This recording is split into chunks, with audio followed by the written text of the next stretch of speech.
Hey! Bonjour à toutes et tous et bienvenue dans ce marathon ludique numéro 5, marathon ludique en configuration alors joueurs, cousins, cousines, tantes, petits, grands, etc. Donc on s'est fait plaisir, je pense qu'aujourd'hui on va aborder pas moins de 15 jeux. C'est un marathon ludique qui a eu lieu sur 4 jours. Et donc sans plus tarder, nous allons commencer par cette magnifique boîte, voilà, Carcassonne. Alors ça c'était la boîte qui célébrait les 10 ans, hein, je crois, de Carcassonne, voilà c'est ça, Carcassonne 10 ans. Bon, Carcassonne est un classique, je me suis remis là à jouer tout récemment. Ça faisait très longtemps que j'avais pas touché à Carcassonne, mais sincèrement c'est un jeu qui fonctionne toujours aussi bien. Moi Carcassonne ça fait partie, si vous voulez, de ces jeux qui m'ont fait revenir, on va dire, dans le jeu de société moderne, c'est-à-dire que en gros j'ai découvert, allez, donc c'était aux alentours des années 2009-2010 ça, j'ai découvert coup sur coup Carcassonne, Call of Catan.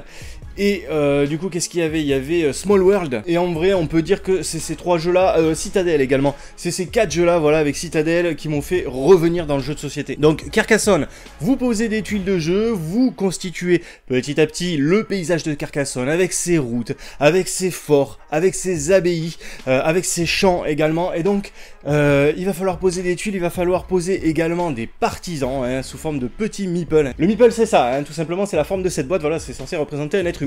Et c'est pas pour rien que pour les 10 ans de Carcassonne, il y avait cette forme de boîte, tout simplement. C'est Carcassonne qui a inventé le concept du meeple, hein, donc que vous retrouvez aujourd'hui dans énormément de jeux de société modernes. Et avec ces meeples, vous allez vous disputer la majorité donc des villes, des chemins, etc., etc. Et donc chacun de ces terrains va rapporter plus ou moins de points. Si vous les complétez en fil de partie, ben, ça va rapporter énormément de points, notamment pour les villes, mais surtout vous allez pouvoir récupérer vos petits meeples qui sont en nombre très réduit. Cela vous permettra donc de vous positionner ailleurs, alors que si vous finissez pas cette partie-là du terrain, eh bien le meeple va rester là jusqu'à la fin de la partie et donc ça va vous immobiliser, ça va vous handicaper. Donc voilà, tout le dilemme de Carcassonne il est là. Est-ce que je dépense mon meeple pour pouvoir le placer là, prendre une option, ou est-ce que je le garde pour un petit peu plus tard? Je vous annonce d'ores et déjà que l'on va reparler de Carcassonne très prochainement sur cette chaîne, puisque je vous prépare 2 petits let's play autour de Carcassonne Online. Vais-je gagner? Vais-je m'écraser comme une merde? Ça vous le saurez bientôt. Alors ensuite ici on a un jeu qui s'appelle Noé, que nombre d'entre vous certainement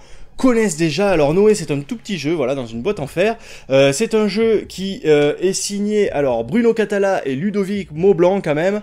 Et donc c'est un jeu assez malin dans lequel il va falloir sauver des animaux avant le déluge. Donc on a plusieurs arches de Noé, il va falloir déposer les animaux dans ces arches et donc en fait il va falloir respecter un certain poids par arche. En fait il faut arriver jusqu'à 21 pour faire décoller l'arche. Donc tout simplement c'est le principe du blackjack, mais un blackjack amélioré, puisque bien entendu on va avoir un côté extrêmement fun avec voilà, dès qu'on va mettre un pivert dans l'arche par exemple, eh ben, il va réduire le poids que l'arche peut supporter, hein, puisqu'il va faire des trous dans la coque. On va avoir des pouvoirs déclenchés qui vont être bénéfiques pour les joueurs qui jouent ces animaux. Par exemple la girafe va vous permettre de regarder la main de l'autre joueur, le lion va vous permettre de piquer des cartes. Il va falloir également que l'on respecte d'autres contraintes lorsque l'on va remplir les arches par exemple. Eh bien il va y avoir des arches constituées uniquement d'animaux femelles, d'autres uniquement d'animaux mâles, et d'autres il va falloir alterner, c'est-à-dire un coup un mâle, un coup une femelle. Et c'est nous donc qui allons choisir, qui allons décider dans quelle arche va jouer le joueur à notre gauche. Et alors il faut savoir que si on n'arrive pas à jouer de cartes dans une arche, eh bien on récupère tous les animaux qui sont situés dans cette arche. Et alors lorsque quelqu'un aura réussi à vider toutes les cartes de sa main, hein, en gros à sauver tous les animaux dont il avait la garde au départ, tous les animaux restants dans les mains des autres joueurs vont les faire pleurer. Voilà, sur les cartes là il y a un petit nombre de larmes à chaque fois, et donc voilà, vos enfants vont apprendre avec effroi que donc lorsque un escargot se noie, eh bien ça rend beaucoup plus triste que une girafe qui meurt. Voilà, et donc c'est un jeu assez dynamique qui se joue en 3 manches, vraiment c'est très rapide, mais cependant il est extrêmement malin. Moi vraiment je vous le recommande chaudement. Alors ensuite un autre jeu avec des oiseaux, mais alors celui-là vraiment à destination des tout petits, puisque voilà, nous c'est un jeu qui a un franc succès chez nous auprès de ma petite qui a 5 ans, la grande y joue un petit peu aussi avec elle, mais voilà, c'est un jeu comme il en existe déjà des centaines et des centaines dans votre ludothèque si vous avez des enfants. En fait vous lancez un dé, vous appliquez le résultat du dé et vous voyez qui va gagner, voilà c'est tout. Donc en gros le thème c'est des petits oiseaux comme ça dans des œufs, il va falloir les faire grandir au fur et à mesure. Donc vous lancez les dés, dessus il y a les aliments qui vont correspondre ou pas en fait au régime alimentaire de votre oiseau, et donc voilà, si vous avez du bol, eh bien votre oiseau va grandir, sinon il va rester tout petit. Voilà, cuicui, ça casse pas trois pattes à un oiseau, mais en tout cas, eh bien ça fait le job. Alors ensuite, ici, on a Détective Charlie. Alors Détective Charlie, on en a déjà parlé sur cette chaîne. Pourquoi j'en reparle ici? Tout simplement parce que nous venons de le terminer, on a fait la toute dernière enquête, là, l'enquête ultime qui menace le village. Pour les enfants, c'est un jeu d'enquête vraiment très immersif, avec derrière on sent qu'il y a un petit travail d'auteur, voilà, avec des personnages que l'on va recroiser tout au long des différentes enquêtes, avec on rentre un petit peu dans leur vie, là ça fait un petit peu village des petits malins. Moi je trouve que c'est un jeu qui est très attachant, qui est vraiment très sympa pour les enfants, et pour le coup là vous êtes en présence d'un excellent coopératif comme ça pour jouer avec vos enfants, et qui ne sera vraiment pas une torture pour les parents. Alors ensuite ici nous avons un excellent jeu qui s'appelle Lemming. Alors Lemming est un jeu de course, et c'est un jeu de course moi que je trouve assez malin, avec alors en gros vous allez avoir une écurie de lemmings, donc 2 lemmings dans votre écurie. Le système est très malin, en fait on va devoir jouer des cartes terrain en rapport avec celui que l'on traverse avec notre lemming, donc du désert, des grottes, de l'eau, etc. Pour pouvoir progresser, et donc on va compléter en fait des suites de cartes déjà posées sur la table, et donc si on joue une carte égale ou inférieure à cette suite de cartes, et bien on va cumuler toutes les cartes qui ont été posées sur ce terrain-là précédemment, ce qui fait qu'on peut avancer vraiment très vite. Et par contre, si on joue une carte de chiffre supérieur, eh bien on va récupérer une tuile spéciale qui représente ce type de terrain et qui va nous permettre de modifier en fait le plateau de jeu. Ce qui veut dire que si vous avez un adversaire comme ça qui est engagé dans l'eau, eh bien hop, vous placez une petite montagne devant et puis il va se retrouver bloqué. Ou au contraire, vous pouvez jouer ce terrain devant l'un de vos lemmings de manière à lui faciliter l'accès, parce que vous possédez d'autres cartes de ce terrain-là, et que donc vous allez pouvoir les jouer après pour le faire avancer, etc. Donc c'est un jeu que moi je trouve très malin, j'adore les jeux de course, et je trouve que Lemming se situe certainement parmi les meilleurs du genre. Bon, le thème est un peu empreint d'humour noir, hein, parce qu'en fait les lemmings ils courent tous pour pouvoir aller sauter de la falaise au bout, voilà. Mais sincèrement ce jeu je vous le recommande chaudement. Je sais pas s'il est toujours disponible dans le commerce, mais en tout cas jouez-y. Alors je vais attaquer un petit peu par là pour pas déséquilibrer la pile. Ici on a encore un très grand jeu, Takenoko d'Antoine Boza. C'est certainement, je pense, son meilleur jeu d'ailleurs. Vraiment Takenoko, alors rien que déjà la boîte est fantastique, magnifique, c'est vraiment super mignon ce petit panda, là encore un panda. As d'or, jeu de l'année Cannes 2012, et tu m'étonnes, le jeu est redoutable, vraiment en termes de mécanique c'est très complet. Le thème, donc ici vous avez un jardin impérial au Japon dans lequel il va falloir faire pousser du bambou, vraiment les pièces de bambou sont fantastiques, les pièces en bois là, avec, alors vous voyez tout au fil de la partie ce bambou grimpé dans le jardin, c'est vraiment très beau, vraiment visuellement ce jeu est une sacrée claque. Et puis dans ce jardin vous allez donc avoir un jardinier qui va faire pousser le bambou, mais vous allez avoir également un panda offert par la Chine donc au Japon, et c'est un cadeau un petit peu empoisonné parce que ce panda il va passer son temps à croquer les tiges de bambou. Alors les joueurs sont objectivés sur 3 catégories, sur les emplacements des tuiles terrain, donc il y a des tuiles roses, des tuiles vertes, des tuiles jaunes qu'il va falloir agencer d'une certaine manière pour remplir ces objectifs. On est objectivé aussi sur la pousse des bambous, c'est-à-dire qu'il va falloir faire bouger un petit peu le jardinier, mettre de l'eau, etc., irriguer les parcelles de manière à ce que le bambou pousse pile poil à la hauteur que vous souhaitez. Et vous allez également être objectivé sur l'appétit du panda, c'est-à-dire sur les portions de bambou qu'il peut croquer. Donc c'est super parce qu'en fait on a 3 objectifs qui sont à la fois complémentaires mais aussi contradictoires, voilà. Donc quand quelqu'un va remplir un objectif, ça va embêter indirectement les objectifs de l'autre. C'est un jeu qui est simple à expliquer, mais pourtant il y a énormément d'actions possibles à l'intérieur. C'est un jeu qui tourne parfaitement bien, qui est très agréable à regarder, qui est très dynamique et qui représente un excellent challenge tactique. Le matériel est sublime, hein, vraiment les figurines là, panda et jardinier pré-peintes sont vraiment très belles. Les petits pions pour sélectionner ses actions et tout, c'est vraiment magnifique. C'est vraiment un jeu qui, pour moi, est très proche de la perfection. Donc Takenoko, vous devez de l'avoir dans votre ludo, c'est essentiel. Alors ensuite, ici nous avons, alors là, un jeu, mais tout aussi essentiel. Il s'agit d'Abyss. Abyss, alors là c'est pas la même ambiance. Takenoko c'est très coloré, c'est très... même si ça fait enfantin, hein, c'est pas un jeu pour les enfants, hein, Takenoko. Mais là, Abyss, on est vraiment sur du sombre, regardez ce visage. Alors Abyss, si vous ne connaissez pas, eh bien il en existe, c'est combien, 5 ou 6 boîtes, 5 boîtes différentes je crois, avec un visage différent à chaque fois. Moi j'ai choisi celui-ci, c'est le plus connu, le plus répandu tout simplement, je trouve que c'est le plus beau, mais après voilà, tout ça c'est très subjectif. Abyss est moi je le décris comme une sombre perle à chaque fois, tout simplement parce que c'est une perle ludique, et c'est une perle ludique avec des couleurs voilà très sombres, très obscures, c'est un thème un petit peu angoissant, comme ça on va plonger dans les profondeurs des océans, et donc on va jouer en gros pour savoir qui sera le chef des océans, hein, qui va gouverner. Bon, le thème est assez anecdotique en réalité dans Abyss, puisque c'est surtout un jeu avec une mécanique ultra bien huilée en fait, et on aurait pu mettre n'importe quel thème, hein. On aurait pu mettre l'Empire romain, on aurait pu mettre ce que vous voulez, Game of Thrones, ce que vous voulez, ça aurait fonctionné aussi. Force est de constater que, cela dit, le thème d'Abyss aussi en fait son originalité, parce que voilà, un royaume sous les océans avec les fameux dessins de Xavier Colette quand même, qui est, enfin pour moi ça fait partie des plus beaux jeux au monde. À l'intérieur, les cartes, les dessins sont pas en reste, vraiment c'est magnifique.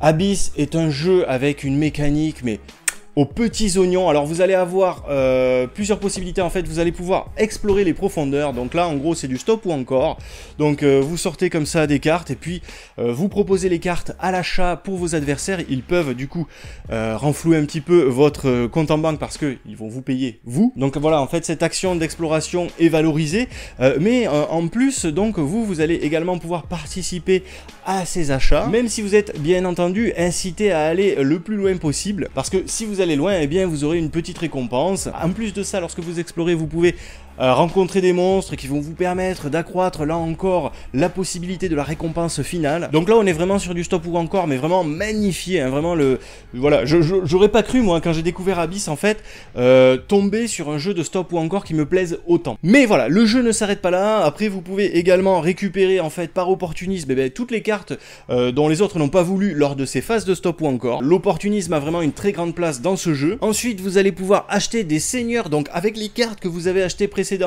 Et donc lorsque vous achetez des seigneurs, bien entendu ça va déclencher des pouvoirs, bien entendu ça vous ouvre la porte à des points de victoire. Donc il y a des seigneurs avec des pouvoirs pour attaquer les adversaires, il y en a d'autres qui vont vous permettre de jouer plus vite, de récupérer plus d'argent, etc., etc. Vous allez pouvoir également via la phase d'exploration comme la phase d'achat des seigneurs, eh bien acquérir des lieux qui bien sûr vont faire exploser vos points de victoire de manière exponentielle. Alors là, lors de ce marathon ludique, on a fait 2 parties, une première avec le Abyss de base, voilà, pour se remettre un petit peu en tête les règles, parce que ça faisait très longtemps qu'on n'avait pas joué à ce jeu-là.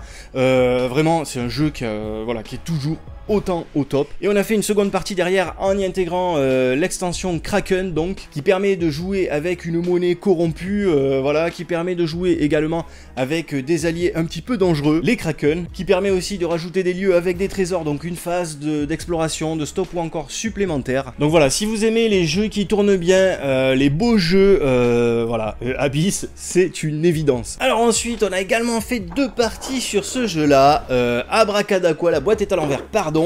Voilà, et donc Abracadaqua, figurez-vous que c'est le jeu dont j'ai parlé en premier sur cette chaîne. C'était la première vidéo de la chaîne, vous pouvez aller la voir, voilà, par curiosité. C'est un peu mou, c'est monté moyennement, je dis quelques bêtises peut-être à l'intérieur, je sais pas, ça fait longtemps que je l'ai pas revu.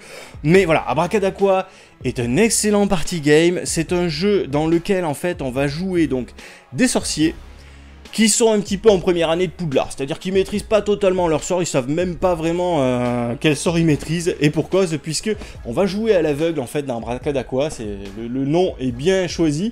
Alors, en fait vous avez des pierres magiques, voilà, qui représentent vos sorts. Et bien vous voyez tout le jeu des adversaires, voilà, et vous ne connaissez pas votre propre jeu. Et en fonction du jeu des adversaires, en fonction également de ce qui déjà a été pioché, peut-être, voilà, ce genre de choses là, parce qu'il y a une pioche, hein, donc il y a quand même une part d'inconnu. Donc vous allez essayer de savoir quels sorts sont en votre possession, et vous allez donc tenter de les lancer. Alors ce qui va se passer si le sort est vraiment dans votre besace, c'est qu'il va se déclencher, et en général ce sont des sorts soit pour vous guérir, soit agressifs pour attaquer vos adversaires. Donc vous allez balancer une boule de feu à droite, un petit coup de blizzard à gauche, des éclairs un petit peu partout, un dragon ancestral qui va brûler toute la table, et ça va faire perdre des points de vie à vos adversaires. Donc évidemment il existe aussi des sorts pour vous soigner, il y a des sorts également qui vont vous permettre de prendre connaissance de sorts cachés, hein, qui vont vous permettre d'avoir un avantage pour calculer vos probabilités. Et alors par contre, si le sort invoqué n'est pas dans votre besace, eh bien ça va vous péter à la gueule. Donc là, vous allez perdre des points de vie. Donc le but du jeu, c'est d'éliminer quelqu'un autour de la table, ou alors, eh bien, de dépenser tous ses sorts. Voilà, c'est un jeu très efficace, très drôle. En général, quand tu le sors,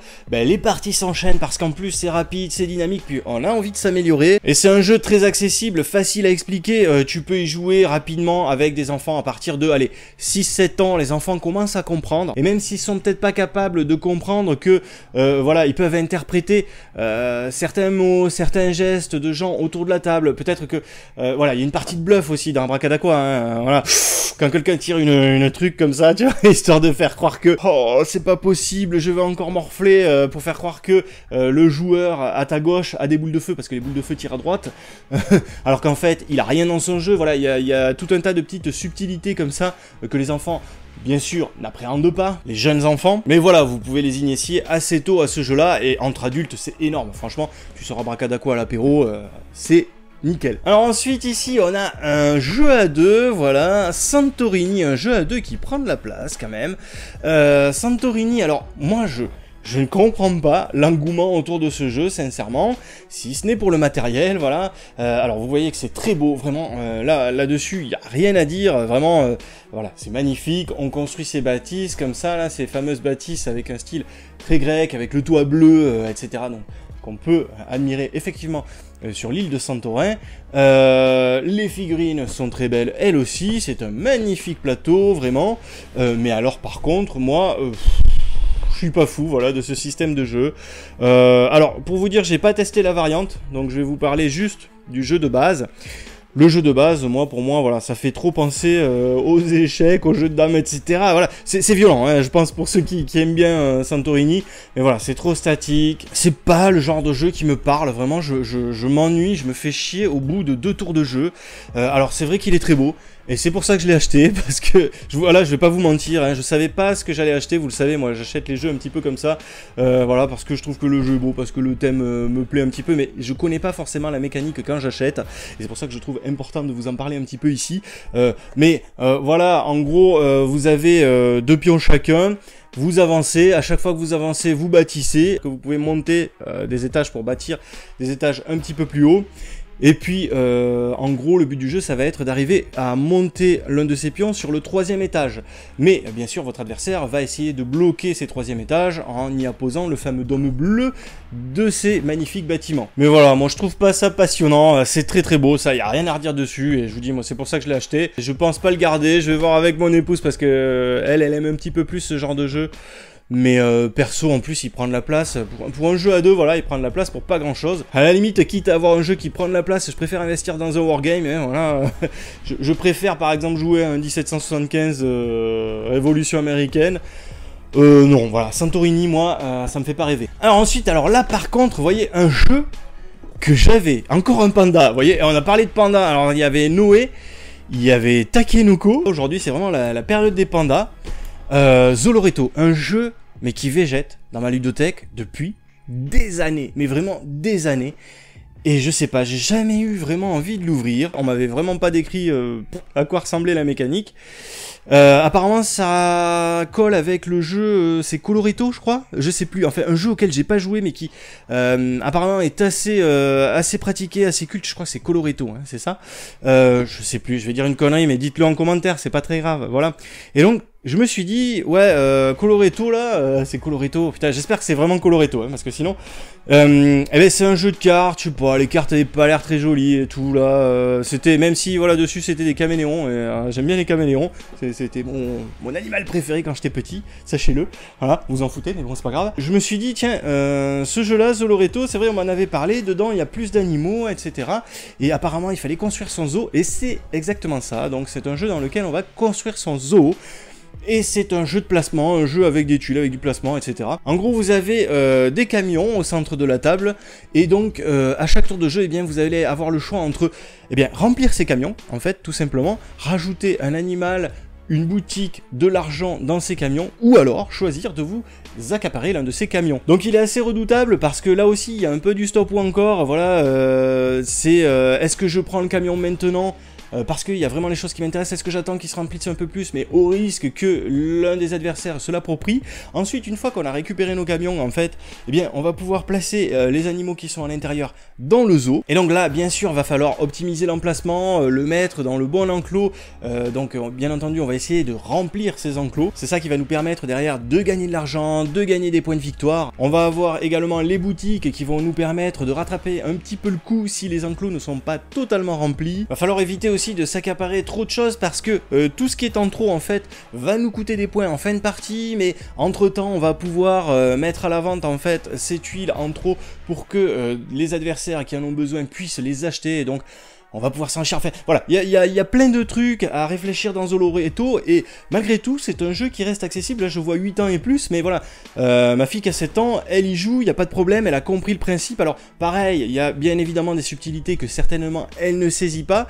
Ça l'a pas empêché, il me semble, de gagner la dernière partie, voilà. Mais c'est un jeu, moi, que je trouve extrêmement efficace. Et du coup, je regrette un peu de l'avoir laissé végéter comme ça dans la Ludo pendant si longtemps. Alors, pourquoi est-il resté aussi longtemps dans la Ludo? Ben, parce que déjà, j'avais beaucoup d'autres jeux à pratiquer, mais surtout, je sais pas, en fait, la couverture, ça me disait pas trop, ça faisait un peu kitsch et tout, même les lettres là, comme ça, de toutes les couleurs, ça me paraissait un petit peu bizarre. Bon, voilà, mais en fait, en vrai, c'est un super jeu, donc je vous le conseille. Alors, c'est pas un indispensable, attention, mais si vous aimez les jeux comme ça, de placement, de majorité, etc., si vous aimez bien Carcassonne, Draftosaurus, tout ça, voilà, Zoloreto, ça vous plaira. Alors ensuite ici, un jeu qui n'est pas du tout dans la même ambiance, voilà, The Island, encore du bleu, encore du sombre. The Island, c'est un jeu qui est extrêmement connu, c'est pareil, c'est un jeu que vous devez d'avoir dans votre ludothèque. C'est, alors, ça se rapproche pas mal du party game, même si c'est, allez, on va dire que c'est un petit peu plus long quand même qu'un party game, ça prend plus de place qu'un party game traditionnel, il faut quand même installer le plateau, etc., etc. Mais c'est un jeu qui est nerveux, c'est un jeu qui est vraiment sournois, c'est un jeu qui fait appel à vos plus bas instincts. En gros, vous allez avoir une île, vous voyez, qu'il va falloir constituer avec des tuiles de sable, de montagnes, de forêts, etc. Vous allez y mettre vos aventuriers dessus qui ont tous une valeur différente en fait, ils n'ont pas tous la même valeur en points, et l'île va commencer à exploser, il va falloir sauver ses aventuriers, donc il va falloir qu'ils se jettent à l'eau ou qu'ils prennent des bateaux et qu'ils rejoignent la terre ferme. Alors tout ça se passerait très bien si seulement il n'y avait pas des monstres un petit peu partout, des créatures vraiment peu recommandables dans les eaux qui entourent l'île. Voilà, il va y avoir des requins, il va y avoir des baleines qui vont casser vos bateaux, etc., qui vont vous mettre à l'eau avec les requins derrière qui vont pouvoir vous bouffer, donc il y a des combos à faire. Il va y avoir des serpents de mer qui vont bouffer à la fois vos bateaux et vos explorateurs à l'intérieur. Bien entendu, tous ces monstres sont joués par vos adversaires. Un tour de jeu se découpe en 3 phases, c'est-à-dire que vous allez déplacer vos explorateurs, donc soit dans l'eau, soit sur terre, etc. En gros, vous allez essayer de les faire se sauver. Ensuite, vous allez à chaque fois détruire l'île, donc retirer l'une des tuiles de l'île de manière à ce que ça devienne une tuile de mer. Donc s'il y a des explorateurs adverses dessus, ils se retrouvent dans l'eau. Mais en plus de ça, derrière, vous allez lancer un dé qui va vous permettre de désigner un monstre que vous allez faire bouger sur le plateau. Donc c'est vous qui allez mettre un terme à l'existence de vos adversaires, voilà.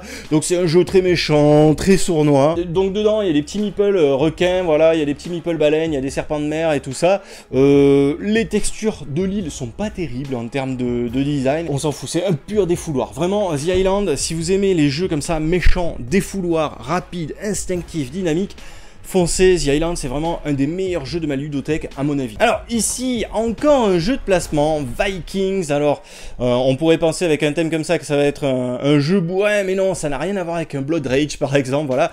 C'est vraiment un jeu de viking calme, posé, c'est un Carcassonne plus en gros. Si vous aimez Carcassonne, si vous voulez quelque chose d'un peu plus costaud, foncez sur Vikings, vraiment il est très bon.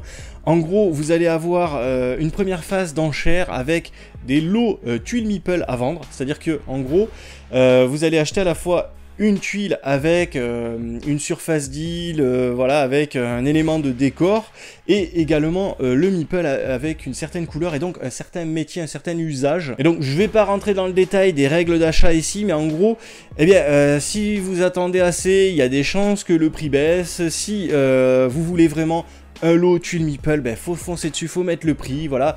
Il y a un élément ici de matériel avec une espèce de roue de la fortune qui est très agréable à manipuler et qui donc permet de gérer ses phases d'achat de manière tout à fait claire. Il y a tout un tas de paramètres à prendre en jeu dans ce jeu de placement. Vraiment, quand je vous dis c'est un Carcassonne plus, c'est même un Carcassonne plus quoi, parce que vous allez devoir acheter même des fois des tuiles qui vont être négatives pour vous, malheureusement. Voilà, avec des bateaux vikings qui vont menacer vos vikings précédemment posés. Moi vraiment, c'est un jeu qui, dans ce style là, jeu de tuiles, jeu de placement avec des meeples et tout, se place en haut du panier. Et c'est un jeu sur lequel vous allez avoir une bonne courbe d'apprentissage, parce que il y a beaucoup de choses à regarder, vraiment, il y a beaucoup de choses à prendre en compte, vous l'aurez compris. Alors en plus, il y a 2 jeux en un, puisque à l'intérieur, donc il y a des tuiles bonus, etc., que vous pouvez rajouter pour jouer sur une variante, voilà. Personnellement, je l'ai jamais testé parce que je trouve que le jeu comme ça, de base, se suffit déjà à lui-même. Je trouve qu'il est déjà très complet comme ça, et en plus je le trouve plutôt joli, voilà, les couleurs, les dessins, etc. Bon, c'est un jeu avec des designs un petit peu à l'ancienne et tout, avec des vikings, avec des casques à cornes et tout.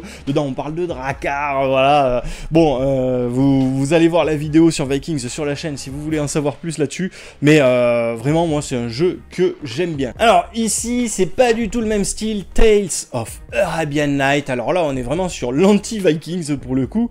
On est sur du jeu narratif, un peu à la manière d'un livre dont vous êtes le héros, donc dans l'univers des contes des 1001 nuits. Il y a un petit peu de mise en place au départ, mais il n'y a pas beaucoup de règles du jeu, c'est très accessible.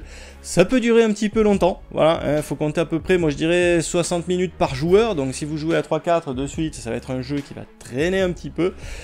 Mais alors, ça vaut le coup. Vraiment, là, vous allez partir avec un personnage qui va être Aladdin, Alibaba, enfin, ce que vous voulez chez Razad. Et vous avez une petite quête de départ, mais après, vous prenez 2-3 compétences au départ, mais après, c'est vous qui allez vraiment vivre votre propre aventure en fonction des rencontres, en fonction des tirages de cartes. Vous allez vous balader comme ça dans ce monde antique. Vous allez donc faire des rencontres, par exemple vous allez tomber sur une sorcière, vous allez lancer un dé, vous allez ajouter à ce dé le résultat de la ville dans laquelle vous vous trouvez, et donc la sorcière va s'avérer être soit belle, soit maléfique, soit riche, enfin voilà, ça va donner un résultat différent à chaque fois, et donc en fonction de ce résultat vous allez avoir le choix entre plusieurs réactions possibles. Il y a vraiment beaucoup de réactions, donc vous allez peut-être pouvoir essayer de séduire la sorcière, vous allez peut-être pouvoir l'enlever, vous allez peut-être pouvoir l'acheter, lui vendre des trucs, dialoguer avec elle, enfin ça c'est vous qui choisirez. Lorsque vous aurez fait ce choix d'action, et bien vous allez lancer encore un dé, donc le dé du destin qui va vous donner une destinée favorable, neutre ou défavorable. Donc en fait,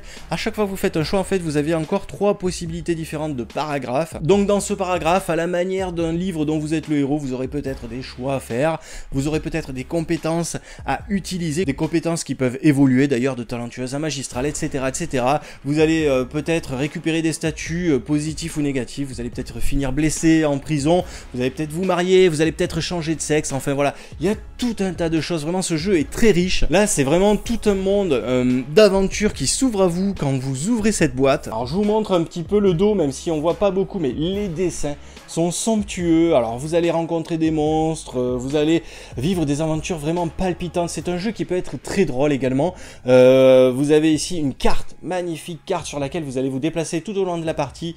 Vous allez pouvoir peut-être découvrir des lieux secrets, cachés, dans lesquels vous ne pourrez accéder que si vous avez les bonnes réactions, si vous suivez le bon chemin, et dans lesquels vous allez pouvoir scorer un maximum. Après voilà, Tales of Arabian Night, c'est un jeu dont le but n'est pas véritablement de gagner. Le but c'est surtout de vivre de belles aventures, de passer un bon moment avec les autres joueurs autour de la table, et de pouvoir débriefer après la partie, refaire le match, se reparler voilà, de tout ce qu'on a vécu, des phases de jeu où on a été glorieux, et d'autres phases où bon voilà, on a un petit peu plus galéré. C'est vraiment un grand vecteur de fun, parce que je vous prends un exemple là comme ça, mais l'autre soir par exemple, j'avais mon cousin voilà, qui a fini dément. Et quand vous êtes dément, en fait, ce sont les autres joueurs qui choisissent vos actions. C'est-à-dire que vous n'êtes même plus maître de votre propre personnage. Et ça, c'est dingue, parce que tu tombes, par exemple, sur un esprit vengeur, voilà, hyper costaud, etc. Et puis, le personnage va vraiment agir contre toute logique, quoi. C'est-à-dire qu'il va se mettre à l'attaquer, tu vois, au lieu de l'esquiver, de se cacher, de se déguiser, enfin, voilà. Donc, c'est vraiment un jeu très riche, moi je le recommande chaudement. Il est un peu cher me semble-t-il, mais vraiment, même si vous l'achetez pas, jouez-y au moins une fois. Alors on arrive vers les dernières boîtes. Alors, il y en a une autre dessous encore, ici. Attrape-souris, alors attrape-souris, là je triche un petit peu, celui-là j'y ai pas joué, j'ai juste, enfin j'y ai joué hein, bien entendu à attrape-souris, mais pas lors de ce marathon ludique là. Par contre j'ai aidé les joueurs à voilà, mettre en place le piège, etc. parce que c'est pas toujours évident. Il y avait mon cousin là qui a 17 ans qui n'a jamais connu attrape-souris en fait, et voilà, c'est pas forcément de sa génération. La génération MB, c'est plutôt la génération des joueurs qui ont joué dans les années 80-90, qui avaient ces gros jeux là, plein de matériel avec pas de règles à l'intérieur, voilà, attrape-souris en termes ludiques c'est 0, hein, voilà, en termes de mécanique c'est 0. Vous l'achetiez plus pour le mécanisme que pour la mécanique, et encore quand le mécanisme marchait. Hein. C'est un mécanisme qui déjà à l'époque foirait pas mal, là c'est toujours le cas. Hein. Je sais pas si les nouvelles versions d'attrape-souris sont mieux pensées, mais en tout cas à l'époque déjà fallait ruser un petit peu pour faire marcher le truc. Là il nous manque le ressort dedans en plus j'ai vu, donc du coup évidemment ça ne fonctionne pas. En termes ludiques c'est rien du tout, hein. C'est un jeu de loi, vous tournez autour d'un plateau, à chaque fois que vous tombez sur une case qui vous l'indique, eh bien vous posez un élément pour constituer le piège qui va attraper la souris, donc les souris de vos adversaires à la toute fin. Mais c'est un peu long en plus, vraiment à la fin surtout là on tourne autour de ce cercle en attendant qu'il y en ait un qui tombe sur la case manivelle et l'autre sur la case fromage pour déclencher le piège, donc voilà, ça n'a aucun intérêt ludique. Moi je l'ai racheté juste pour le matériel, par nostalgie, parce qu'on y a passé énormément de temps dessus quand on était petit, et donc mes filles y jouent régulièrement à la maison parce que ça a toujours autant de succès auprès des enfants, mais c'est plus un jouet qu'un jeu, voilà. Et enfin voilà, on va terminer avec le magnifique Seigneur de guerre, auquel on joue très régulièrement avec ma jeune fille de 7 ans depuis qu'elle l'a découvert, parce que c'est très accessible, voilà, c'est très beau évidemment.